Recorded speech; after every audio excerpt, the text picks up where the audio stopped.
Ananda approached the Buddha with tears in his eyes, his voice trembling as he confessed his inner turmoil. Buddha listened. I walked along the narrow path, the earth cool beneath my feet, my heart heavy with unspoken questions. The path led to a clearing where the Buddha sat, his posture serene, his gaze steady and inviting. I run from challenges, Master, yet they chase me relentlessly, always finding me, leaving me exhausted and afraid. The Buddha smiled softly, his presence calming Ananda's trembling. His voice, warm and steady, began to unveil wisdom that resonated deeply with the soul. Ananda, the Buddha began. Do you see the deer in the forest? It runs endlessly, seeking refuge from the hunter's shadow. I struggled to find words, overwhelmed by the weight of my doubts and the presence of such tranquility. I seek understanding. I finally replied, my voice trembling. I am burdened by thoughts that I cannot untangle. The Buddha nodded, as though he already knew the storm that raged within me. He gestured for me to sit, and I did, folding my legs beneath me on the soft grass. Each tree here stands rooted against storms, Buddha continued. It doesn't cower in fear, nor run from the raging wind, but Master, Ananda whispered. Unlike the trees, I feel vulnerable.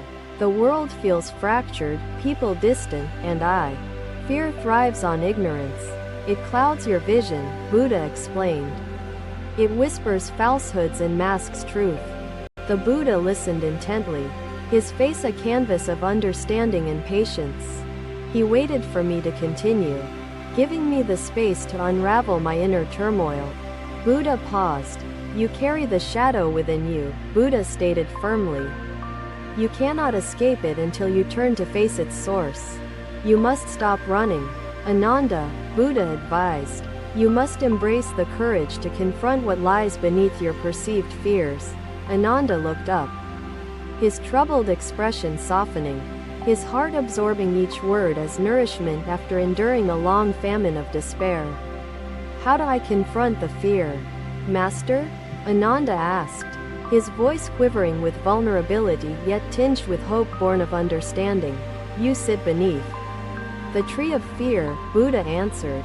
You explore its roots, its form, until its mirage dissolves. Fear is nourished by avoidance, Buddha explained. Each step away from it feeds its strength, yet facing it deprives it of power. Fear, Buddha continued, his tone calm as a gentle breeze, is the shadow of your doubts. It vanishes in the light of wisdom. Find wisdom through self-awareness, Buddha suggested. Turn your gaze inward, Ananda, and learn the nature of your heart and mind. In knowing yourself, Ananda, Buddha said, you will find that fear loses its grip, for it thrives only in ignorance of self. Ananda inhaled deeply, his chest rising and falling as if breathing new life into a weary soul longing for renewal and truth. By embracing change, he replied, and by letting go of the illusion that things must remain constant. His words were simple, yet they carried a depth that made me question my own resistance to life's ebb and flow. Attachment, he said, is the source of much of our suffering. We hold on to what we believe should last. Ananda nodded, his heart holding tightly to each precious word offered as a gift of solace and guidance in his troubled path. Today, Ananda, Buddha said, you have ceased to flee, and in doing so, you have begun to truly live your journey. Buddha reached out and gestured toward the disciple, lifting his spirit without words, offering unconditional reassurance and connection beyond physical touch. The grove echoed softly, the wind carrying whispers of wisdom from Buddha's teachings to every corner, enriching their souls forevermore. Ananda gazed at his fellow disciples. He saw reflections of his own struggles in their faces, yet also newfound hope shining through. It is the freedom to love without clinging, to care without possessing. His words stirred something within me, a new understanding that began to take shape like the first light of dawn. Can you teach me? I asked, my voice carrying both hope and apprehension. Can you guide me toward this freedom? The Buddha smiled again, his presence a beacon of reassurance. The path is yours to walk, he said, but I can offer you the tools to navigate it. He leaned forward slightly, his eyes reflecting the wisdom of countless lifetimes. Meditation, he said, is the key to unlocking the chains of attachment and understanding the nature of impermanence. Notice its surface, Buddha continued, how it ripples with each gust of wind, distorting the images it holds within. Ananda spoke first, his voice hesitant but curious. Master, the ripples disturb the clarity of our reflections. It feels like they conceal the truth. Buddha nodded gently, his approval evident in his calm demeanor and encouraging expression as he prepared to teach further. The lake is like your mind. Ananda, Buddha explained, fear is the wind that stirs its surface, distorting its clarity. When fear consumes you, Buddha continued, it twists reality, making small problems appear insurmountable, like shadows taking monstrous forms. A soft murmur spread among the disciples, their minds processing the profound yet simple analogy shared by Buddha in those moments. Sariputta, the eldest disciple, raised a thoughtful question. Master, how can we still the mind when fear rages like a storm? The mind, like water, can find stillness through intentional effort, Buddha replied, his tone serene and his words deliberate. To live mindfully, he explained, is to be fully present in each moment, without clinging to the past or yearning for the future. His words were like a mirror, reflecting the many ways I had allowed time to slip through my fingers, lost in regrets and anticipations. There, you will find the essence of who you are. The merchant's despair began to unravel, Buddha explained, his resistance yielding to the gentle touch of introspection and understanding. Begin with the breath, Ananda, Buddha instructed. Breathe deeply, feeling the rhythm of life that grounds you in this present moment. The breath is the anchor, Buddha continued. It draws you back to the present, away from fear's illusions about past or future. The disciples began practicing their breathing, their bodies stilling as they synchronized with the gentle rhythm of the natural world. Observe the ripples of your mind without judgment, Buddha guided. Each fear is a wave, rising and falling, never permanent or overwhelming. By observing fear as it is, Buddha said, you rob it of its power to control you and distort your clarity. Truth resides in the still waters of the mind, Buddha explained. Only in stillness can you see the reflection of your true self. His words were a revelation, a map guiding me toward a destination I had long sought but never found. You carry the answers within you, he said, his tone filled with an unwavering conviction. You only need to look. Master, does fear ever disappear entirely? Ananda asked, his voice soft but his question reflecting genuine curiosity and longing for understanding. Buddha's eyes gleamed with compassion as he addressed the question with the clarity of one deeply acquainted with life's truths. Fear may visit you, Ananda, but it no longer controls you when you learn to greet it as an old acquaintance. You will know. Longer run, Buddha assured. You will face it with the strength found in the calm waters of your mind. The wise do not seek to banish fear, Buddha said. They seek to understand it and transform it through mindfulness and wisdom. When you understand fear, Buddha continued, you see it for what it truly is, a ripple, not an insurmountable wave. Ananda felt an inner shift, a lightness spreading through him as he embraced the teachings shared by Buddha with profound grace. The evening deepened, the sky painted in hues of pink and orange, as the lake's surface mirrored its fleeting beauty. As I turned to leave, I felt a renewed sense of purpose, a spark of hope that would guide me forward. The forest seemed alive with possibilities, each step a reminder of the lessons I had just learned. The disciples closed their eyes, their breaths harmonizing with the stillness surrounding them, the lesson settling into their souls. Under the Bodhi tree, amidst the stillness of night, the teachings of Buddha continued to bloom, nurturing the seekers of truth.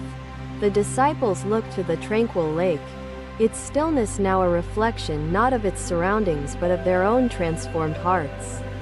Each disciple carried the profound lesson within them, ready to face fear not as an adversary but as a teacher. Another day, the disciples gathered beneath the sprawling banyan tree, its ancient roots entwining with the earth like veins of wisdom. Buddha sat silently, his eyes closed, his presence exuding a profound serenity that enveloped the grove in stillness. The world felt lighter today, my footsteps less burdened by the weight of unanswered questions. The Buddha was there, as if the forest itself conspired to ensure his presence for those in need. He sat with an air of timeless tranquility, his posture unwavering, his expression filled with kindness. As I approached, his gaze met mine, carrying a warmth that seemed to dissolve my lingering doubts. The roots, Ananda, Buddha explained, they run deep, providing nourishment and stability, grounding the tree through both calm and chaos. Without deep roots, Buddha continued, even the tallest tree would succumb to the wind, its strength nothing more than an illusion. Yesterday, your words touched me deeply, yet I find myself longing to understand more. The Buddha nodded, as though he had anticipated my return, his presence both grounding and liberating. Wisdom, Buddha continued, is the first root. It illuminates the unknown, turning fear into understanding and doubt into clarity. Wisdom is nourished by curiosity and reflection, Buddha explained. It grows when you question, learn, and seek truth beyond superficial appearances. Compassion, Buddha added, is the second root. It connects you to others, dissolving isolation and fostering strength in interconnectedness. Compassion flourishes when you extend kindness to others, Buddha shared, and to yourself, embracing the shared struggles of all beings. Mindfulness, Buddha concluded, is the third root.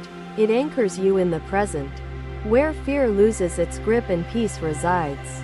I considered his words, letting them unfold within me like new leaves, unfurling with the warmth of sunlight and truth. The river's hum faded into the distance as our steps carried us farther, deeper into the sanctuary of the forest. Master, Ananda asked, how do we begin to cultivate these roots amidst the distractions and challenges of daily life? Begin with small steps, Buddha advised. Each act of kindness, each moment of reflection, each mindful breath nourishes your roots and strengthens you. Like the tree, Buddha continued, your growth is a gradual process, unnoticed in the moment yet transformative over time. To live without suffering, the Buddha continued, one must learn to embrace the impermanent nature of all things and let go of clinging. His words resonated deeply, offering a perspective that challenged my long-held beliefs about control and permanence. Does letting go mean we stop caring or striving? I asked, my voice tinged with doubt. The Buddha shook his head gently, his gaze steady. You must nurture your roots daily, Buddha emphasized, through practices that align with wisdom, compassion, and mindfulness. Ananda glanced at the banyan tree, its unwavering presence now a symbol of resilience and the potential within every disciple present. I pondered his words, feeling the stirrings of a new understanding take root within me. Can suffering ever be eliminated? I asked, my voice carrying a faint trace of hope. But even a withering tree, Buddha continued, can find renewal if its roots are nourished once more, if care and attention are given. Neglect does not mean the end, Buddha affirmed. It is an opportunity to begin anew, to cultivate growth where it was absent. What path is that? I inquired, my curiosity now fully awakened. The Buddha leaned forward slightly, his posture inviting me into the depths of his teachings.